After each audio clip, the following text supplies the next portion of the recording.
Bismillahirrahmanirrahim.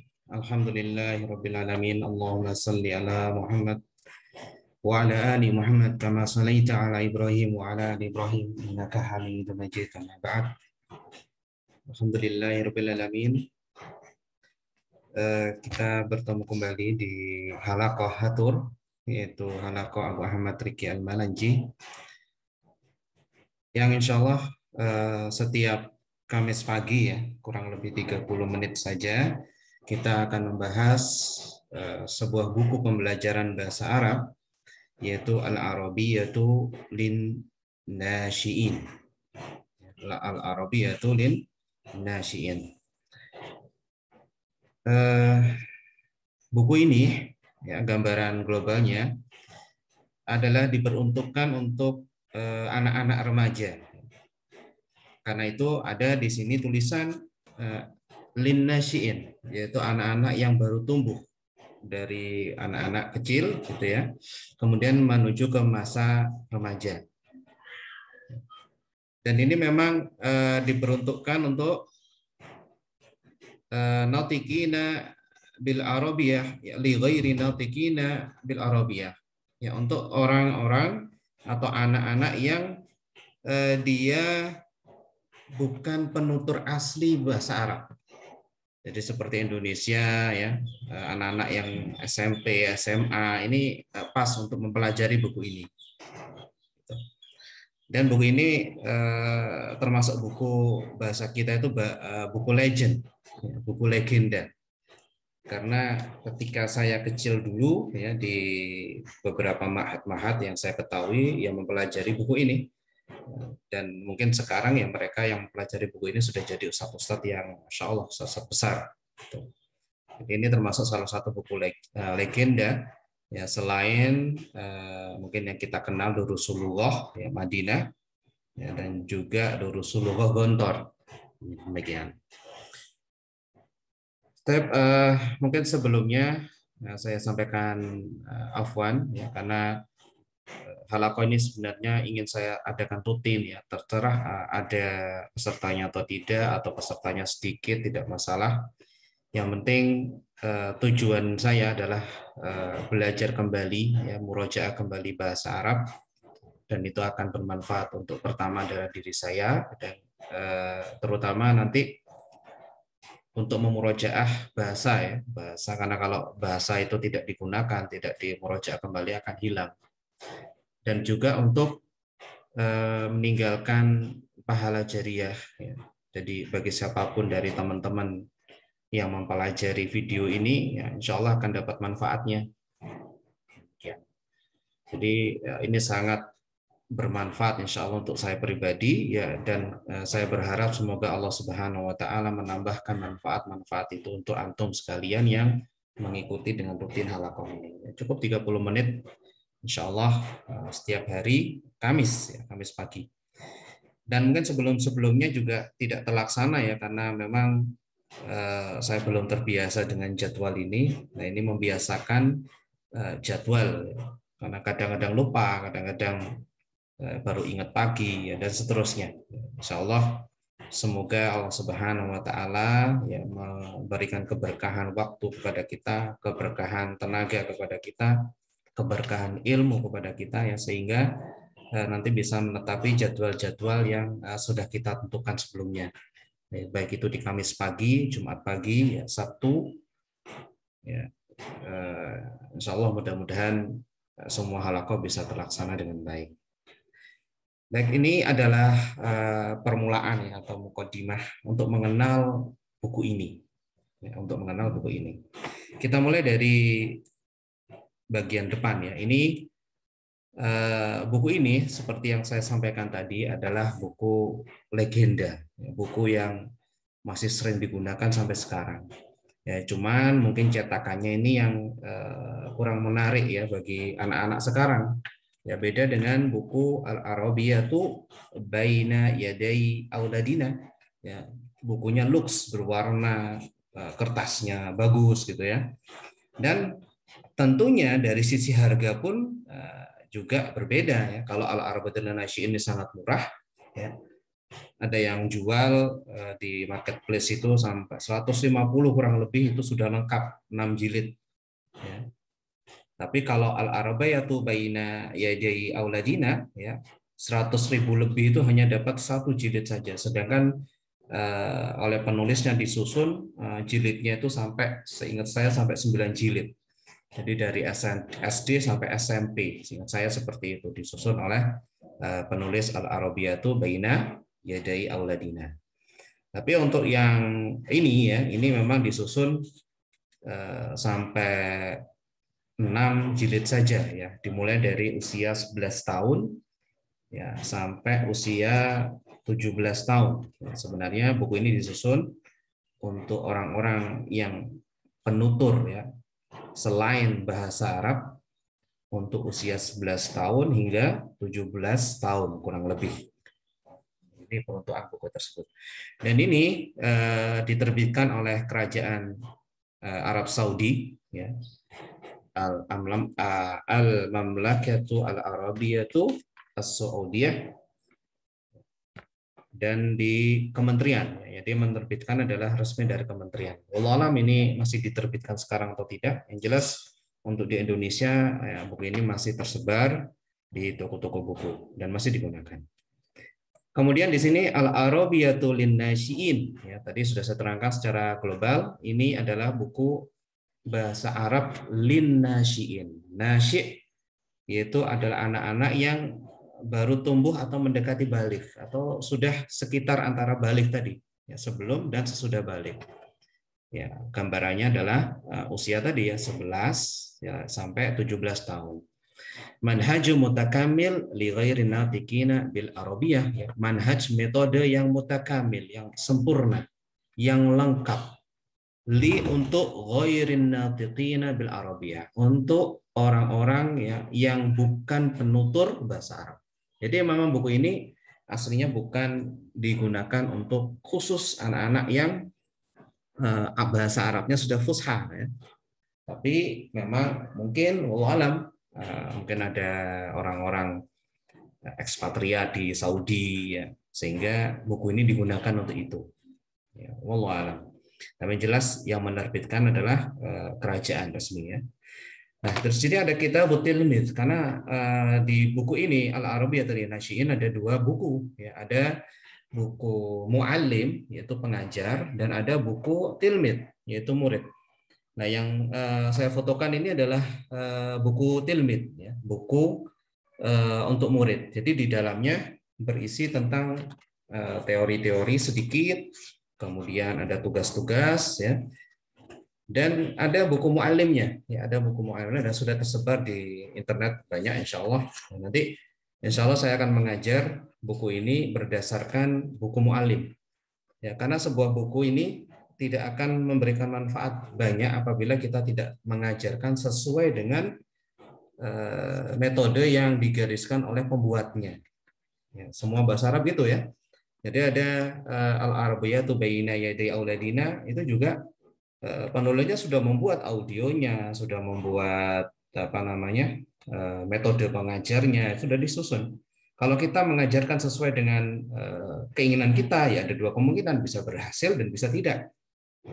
Tapi kalau kita mengajarkan sesuai penyusunnya, ya insya Allah kemungkinan berhasil sudah besar karena ini berdasarkan pengalaman dan uji coba dari pembuatnya. Jadi sebaiknya kita gunakan apa namanya kitab dari penulisnya, yaitu kitab muallim ya, buku untuk pengajar. Terus hal yang perlu saya sampaikan juga, ada banyak metode ya untuk bahasa Arab ini. Ada apa namanya ini Al-Arabiyatu Lin-Nasyi'in yang sebenarnya digunakan untuk usia 11 sampai 17 tahun. Jadi kalau Anda misalkan berusia dewasa gitu ya, sebenarnya kurang pas ya, sebenarnya kurang pas untuk belajar buku ini karena kosakata yang dihadirkan itu adalah kosakata di sekolah ya, misalkan main sepak bola, kemudian di kelas ya, dan lingkungan mungkin asrama ya, semuanya terkait bahasa seperti itu, makanya itu 11 sampai 17 tahun. Nah, kalau misalkan Anda dewasa gitu ya, maka yang pas sebenarnya memang kita gunakan al-arabiyatu baina yadaik. Ya, yang itu memang difokuskan untuk dewasa, atau durusul lughah ya. Durusul lughah itu memang untuk khusus dewasa. Kalau durusul lughah gontor itu memang untuk diperuntukkan untuk sekitar usia seperti ini ya, arabiyatul linasyiin ini. Kemudian ada lagi al-arabiyatu baina yaday auladina. Memang diperuntukkan untuk anak SD dan SMP ya. Tapi ini tidak menutup kemungkinan kita bisa mengambil manfaat gitu ya. Apalagi mungkin posisi kita, saya kayak seperti saya dan teman-teman guru di Kitab Rumah Quran ya. Jadi mengajarkan kosakata terkait yang ada di sekolah gitu. Kalau kita belajar buku ini nanti insya Allah akan banyak manfaat ya, terkait misalkan kosakata sepak bola gitu ya, atau bermain, itu ada banyak dibahas di sini. Kemudian mengenalkan murid baru, kemudian bagaimana berkenalan dengan murid baru, dan seterusnya dan seterusnya. Ini akan sangat banyak bermanfaat gitu untuk belajar al-arabiyatul linasyiin ini. Terus berikutnya, mungkin kita halaman berikutnya. Sebentar saya bukakan halaman yang kedua.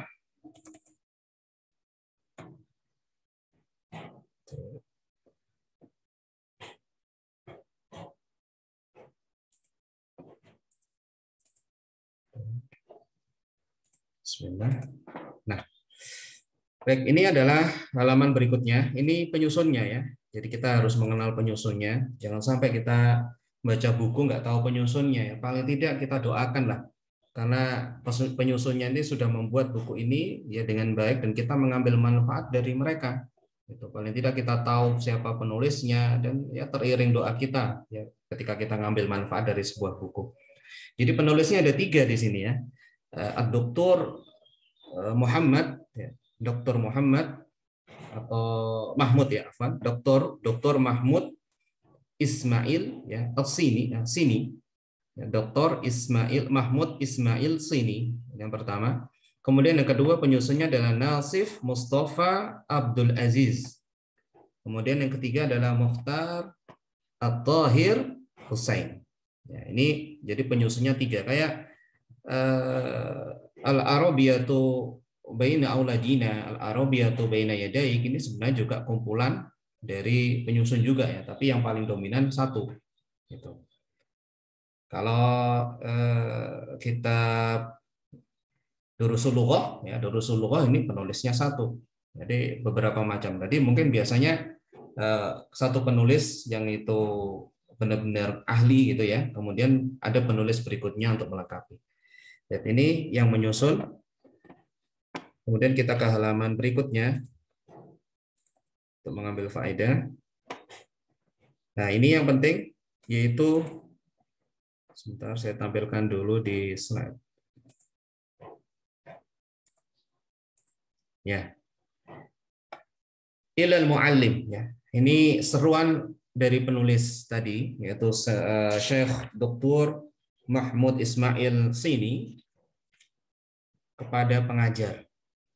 Kalau Anda ingin mengajarkan buku ini, ya, ikuti nasihat-nasihat beliau agar bisa lebih manfaat. Saya singkat saja, bahwa buku ini adalah sebuah buku untuk mengajarkan bahasa Arab kepada selain penutur bahasa Arab yang dia sedang berada di masa pertumbuhan. Ya, tadi sudah saya sampaikan di sini ada tulisannya ya, 11 sampai 17 tahun. Kurang lebih. Jadi buku ini tujuannya adalah orang anak-anak yang 11 sampai 17 tahun. Saya ulangi kembali tadi bahwa sebenarnya buku ini ya sangat kurang pas ya sebenarnya ya untuk anak-anak yang lebih kecil dan juga orang dewasa karena sudah ada tempatnya sendiri. Kalau orang dewasa yang paling bagus adalah al-arabiyatu baina yadai. Ya, kalau yang masih kecil mungkin al-arabiyatu baina auladina misalkan. Ya, tapi tidak menutup kemungkinan kalau kita mengambil manfaat dari buku ini ya karena mungkin kita pengajar atau mungkin kita memiliki anak-anak remaja dan ingin akrab dengan bahasa Arab dengan mereka, maka kita ambil manfaat. Ya, tidak semua kita buang. Gitu. Cuman metodenya memang metode yang pas untuk anak-anak usia berapa? 11 tahun sampai 17 tahun. Kemudian dimulai dari usia 11 tahun kurang lebih. Jadi buku ini memang digunakan untuk anak-anak usia kurang lebih 11 tahun. Kalau SD kelas 6 di kita 12 tahun ya. Berarti kelas 5 sudah bisa digunakan buku ini. Gitu. Dan buku tilmid ini, buku murid ini itu tergabung dengan buku mu'allim. Menjadi satu kesatuan dengan buku mu'allim. Ada buku murid, ada buku mu'allim atau guru atau pengajar. Dan tidak mungkin buku murid ya meninggalkan buku guru. Dan tidak mungkin sebaliknya buku guru meninggalkan buku murid. Jadi satu kesatuan. Kalau kita ingin mengajarkan buku ini Al-Arbiyah Linasyi'in ini dengan baik, maka kita harus mengikuti panduan dari buku guru. Ya, itu yang dinasihatkan. Jadi agar kita bisa mengambil manfaat lebih banyak dari buku ini, ya kita harus sertakan metode mengajar dari penulis yang ditulis pada buku guru. Dan insya Allah ke depan saya mengajarkan dengan metode seperti itu ya. Kita akan ngikutin bagaimana arahan dari penulis untuk mengajarkan buku ini. Baik, kita ke halaman berikutnya. Insya Allah kita sampai jam 6. Ya, di sini dijelaskan secara ringkas tentang bahasa Arab. Ikhwas sekalian rahimakumullah ya. Bahasa Arab itu adalah bahasa Islam. Kalau kita mengaku sebagai orang Islam, ya, sebagai muslimin, maka harusnya kita sangat mencintai bahasa Arab ini. Kita berusaha untuk mampu menguasai bahasa Arab ini, ya. Paling tidak selevel kita bisa memahami kajian, bisa memahami Al-Quran, gitu ya. Kemudian bisa bercakap-cakap, ya sekedar itu. Karena bahasa ini ya adalah bahasa Al-Quran, bahasa hadis, di mana Al-Quran dan hadis itu adalah panduan hidup kita. Tidak mungkin bagi kita mengetahui secara utuh petunjuk-petunjuk Allah Subhanahu wa taala dan petunjuk Nabi Muhammad SAW kecuali menguasai bahasa Arab. Sesuai dengan level kita. Kalau kita levelnya ulama, tentunya levelnya harus lebih dalam. Kita harus mengetahui balaghah, kita harus mengetahui macam-macam ilmu bahasa Arab sampai sedalam mungkin sehingga kita bisa mengambil faedah dari hukum-hukum yang bisa dikeluarkan. Tapi kalau kita hanya sekedar orang awam, ya, maka ya kita sekedar untuk bisa memahami saja bagaimana para ulama menyampaikan, bagaimana hadis, bagaimana Al-Quran, seperti itu. Kemudian bahasa ini, sekalian rahimakumullah, adalah bahasa Nabi kita Muhammad SAW. Kalau kita mengaku cinta dengan Nabi kita, mengaku cinta dengan para sahabat Rasulullah SAW, tentunya kita akan bersemangat ya, untuk meniru mereka, termasuk dalam hal bahasa. Ketika Anda misalkan jadi imam sholat, ya, kemudian Anda berbalik, Anda mengucapkan secara bahasa Arab lafaz Rasulullah, persis seperti Rasulullah dulu mengingatkan para sahabatnya untuk merapatkan shaf. Anda faham artinya, ya, maka akan terasa di hati itu desiran-desiran, ya, dan motivasi-motivasi. Masya Allah, aku melakukan sebagaimana yang dilakukan Rasulullah dulu, orang yang aku cintai. Begitu juga para sahabat, ya. Kecintaan dengan para sahabat, misalkan ketika kita menuturkan bagaimana ucapan Abu Bakar As-Siddiq dengan bahasa Arab, ya, kita akan teringat, ya Allah, ini ucapan yang sesuai dengan ucapan Abu Bakar As-Siddiq dulu. Ini bahasanya dan ini maknanya. Ini dorongan kita untuk apa? Menguasai, belajar bahasa Arab. Begitu. Kemudian bahasa ini, ikhwas sekalian rahimakumullah, bahasa yang tidak pernah berubah. Ya. Kalau antum mencari bahasa Jawa di zaman Indonesia dulu masih dalam kerajaan Majapahit, maka kita akan sulit menemukan. Kenapa? Karena sudah tercampur dengan bahasa-bahasa lain, ya, sehingga bahasa Jawa pun sudah punah, hampir punah. Anak-anak kita, ya, kita tanya tentang bahasa Jawa, mereka bingung. Beda dengan bahasa Arab. Selama 14 abad, ya, Arab Fusha ini masih ada. Di Arab, kalau antum ketahui, ya, saya belum pernah ke sana, ini katanya guru saya, ya, di Abdurrahman bin Auf. Itu ketika kita ke sana, itu hampir tidak bisa menemukan Arab Fusha. Ketika Anda ngomong dengan Arab Fusha di pasar, maka sudah Anda akan dianggap ulama, dianggap orang yang intelek, gitu ya, orang kuliahan. Karena bahasa Fusha ini sudah hampir hilang juga. Tapi kenapa kok bahasa ini terjaga? Ya, karena adanya Al-Quran dan hadis yang kita pelajari terus. Menggunakan bahasa apa? Bahasa Fusha. Bukankah ini motivasi bagi kita untuk mempelajari bahasa Fusha ini? Jadi ini bahasa khusus, ya, ketika kita ingin mendalami atau mempelajari Al-Quran dan hadis. Ini motivasi. Jadi penulis ini memberikan beberapa poin tentang motivasi. Ngapain sih kok saya harus susah-susah belajar bahasa Arab? Terus saya teringat ucapan guru kita, ya, guru kami di Abdurrahman Auf juga, ketika beliau menyodorkan suatu pertanyaan. Kalau seandainya, ya, bahasa Jawa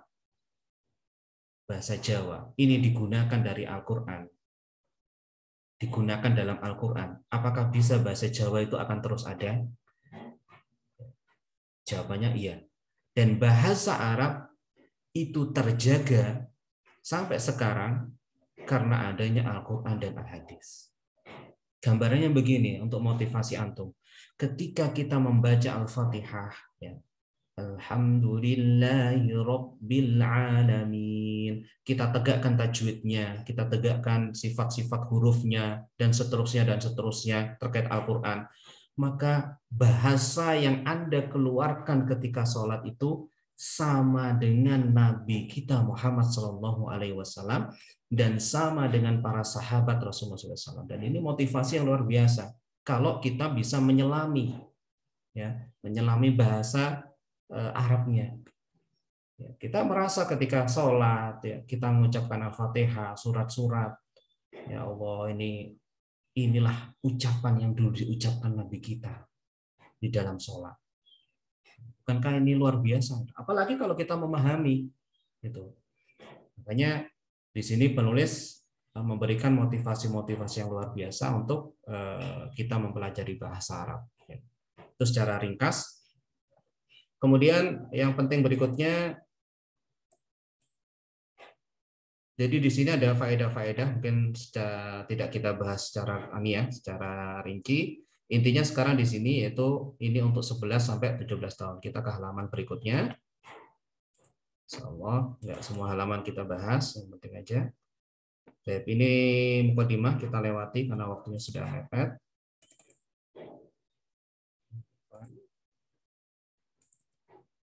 Nah, ini, ya.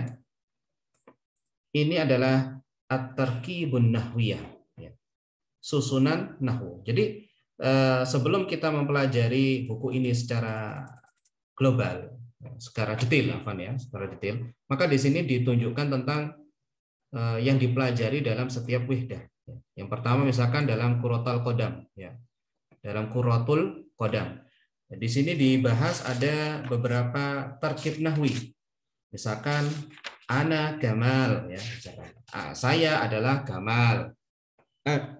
Ana siapa namanya, ya. Ana dan seterusnya. Madatal ab, ya. Di sini madatal ab, apa yang kamu mainkan? Al-abu, ya, Qurratul Qadami. Aku bermain sepak bola. Hal al-abu ma'aka? Bolehkah aku bermain bersamamu? Ta'al, ayo. Nah, ini susunan yang dibahas di bab Qurratul Qadam. kemudian dan seterusnya ada lagi. Jadi ini adalah susunan-susunan kalimat-kalimat yang kita pelajari. Anda bisa lihat di sini bahwa bahasanya adalah bahasa untuk memang anak-anak usia 11 sampai 17 tahun ya, ada bermain. Ya, kemudian apa namanya nih? Ayo kita menggambar ya. Kemudian siapa yang nggak hadir. Ini bahasa-bahasa yang ada di sekolah. Ini yang menariknya dari buku ini. Makanya insya Allah ke depan kita akan belajar begini. Ini sampai sini ya. Ini dibahas susunan-susunan bahasa yang dipelajari di buku ini. Kemudian di halaman berikutnya, yang terakhir dari Fihris, ini adalah saya share dulu Fihrisnya. Fihris. Nah, ini. Nah, ini yang tadi ya, Tarokib Nahwi ya. Bagaimana susunan nahwunya. Tadi belum tershare ya. Jadi ini susunan-susunan yang dipelajari dari setiap wahdah, setiap pelajaran. Nah, ini adalah Fihris yaitu halaman. Misalkan bab 1 kuroto tentang kurotul qudam. Sepak bola ya, dia belajar halaman 2. Kemudian ada latihan dan seterusnya. Ini adalah daftar isinya, biasanya seperti itu. Tab itu insya Allah pendahuluan dari buku ini ya. Insya Allah di bab awal ini, di bab al-qismul awal, ya, ini di sini adalah al-qismul awal marhalah asy-syafahiyah al-khalisah. Ya, ini hanya lisan. Jadi gurunya ngomong dan muridnya mengikuti sebenarnya ya. Gurunya ngomong, muridnya ikuti. Kalau misalkan nanti ada peserta yang banyak mungkin bisa kita praktekkan ya sambil kita latihan syafahi. Jadi kalau di bukunya itu tidak ada tulisan. Ya, ada sempat mungkin ada yang tanya, loh ini Ustaz kok kosong ini ya. Saya dulu juga ya ketika belajar buku ini itu loh ini kok nggak ada tulisannya sama sekali. Apa salah ketik, salah cetak atau gimana ini kok nggak ada tulisan? Oh iya, ini bukan salah cetak. Ini memang gambar-gambar ini gurunya yang menjelaskan. Gitu. Jadi gurunya menjelaskan menggunakan bahasa Arab, kemudian muridnya mendengarkan dan latihan ngomong. Itu saja, tanpa menulis. Karena dianggap ini anak-anak belum lancar dalam hal menulis. Ya. Belum lancar dalam menulis. Sehingga nanti di halaman 6 itu dia belajar menulis alif, menulis ba. Jadi khot-khotnya itu diajari di sini. Gitu. Ini di bab awal. Nah, ini menarik sekali insya Allah. Nah, insya Allah kita akan membahas di pertemuan Kamis pagi yang akan datang. Ya, monggo silakan hadir yang berminat. Insya Allah kita akan adakan walaupun ada peserta atau tidak, karena ini akan direkam di YouTube ya. Mudah-mudahan Allah berikan keberkahan dari pertemuan kita saat ini, keberkahan tenaga, keberkahan ilmu, keberkahan waktu, sehingga kita bisa memberikan manfaat yang besar ya bagi generasi yang masa datang insyaallah.